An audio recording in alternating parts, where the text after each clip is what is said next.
ಚಳ್ಳಕೆರೆ ತಾಲೂಕಿನ ಕಸಬಾ ಹೋಬಳಿ ವ್ಯಾಪ್ತಿಯ ಬೆಳೆ ವಿಮೆ ವಂಚಿತ ಶೇಂಗಾ ಮತ್ತು ತೊಗರಿ ಬೆಳೆಗಾರರಿಗೆ ವಿಮಾ ಸೌಲಭ್ಯ ಪಡೆಯಲು ಸೂಕ್ತ ಕ್ರಮ ಕೈಗೊಳ್ಳಬೇಕು ಎಂದು ರೈತ ಮುಖಂಡ ಕೆಪಿ ಭೂತಯ್ಯ ಶನಿವಾರ ಜಿಲ್ಲಾಧಿಕಾರಿಗಳಿಗೆ ಮನವಿ ಸಲ್ಲಿಸಿದ್ದಾರೆ.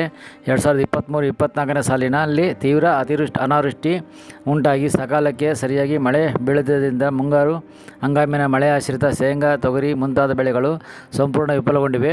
ತಾಲೂಕಿನ 10 ಗ್ರಾಮ ಪಂಚಾಯಿತಿ ವ್ಯಾಪ್ತಿಯ ಕಸಬಾ ಹೋಬಳಿಯ 2319 ಜನ ತೊಗರಿ ಬೆಳೆಗಾರರು ಮತ್ತು ಸೋಮಗುದ್ದು ಗ್ರಾಮ ಪಂಚಾಯಿತಿ ವ್ಯಾಪ್ತಿಯ 273 ಜನ ಶೇಂಗಾ ಬೆಳೆಗಾರರು ವಿಮೆ ಪಾವತಿಸಿದ್ದರೂ ವಿಮೆ ಹಣ ಬಂದಿಲ್ಲ. ಹೀಗಾಗಿ ವಂಚಿತ ಬೆಳೆಗಾರರಿಗೆ ನ್ಯಾಯ ಒದಗಿಸಿಕೊಡಬೇಕೆಂದು ರೈತ ಮುಖಂಡರು ಆಗ್ರಹಿಸಿದ್ದಾರೆ. ಮನವಿ ಪರಿಶೀಲಿಸಿದ ನಂತರ ಸೂಕ್ತ ಕ್ರಮ ಕೈಗೊಳ್ಳುವುದಾಗಿ ಜಿಲ್ಲಾಧಿಕಾರಿ ವೆಂಕಟೇಶ್ ಭರವಸೆ ನೀಡಿದ್ದಾರೆ. ಈ ಸಂದರ್ಭದಲ್ಲಿ ಶಿವಲಿಂಗಪ್ಪ, ಹನುಮಂತರೆಡ್ಡಿ, ಪ್ರಕಾಶ್ ಇತರರಿದ್ದರು.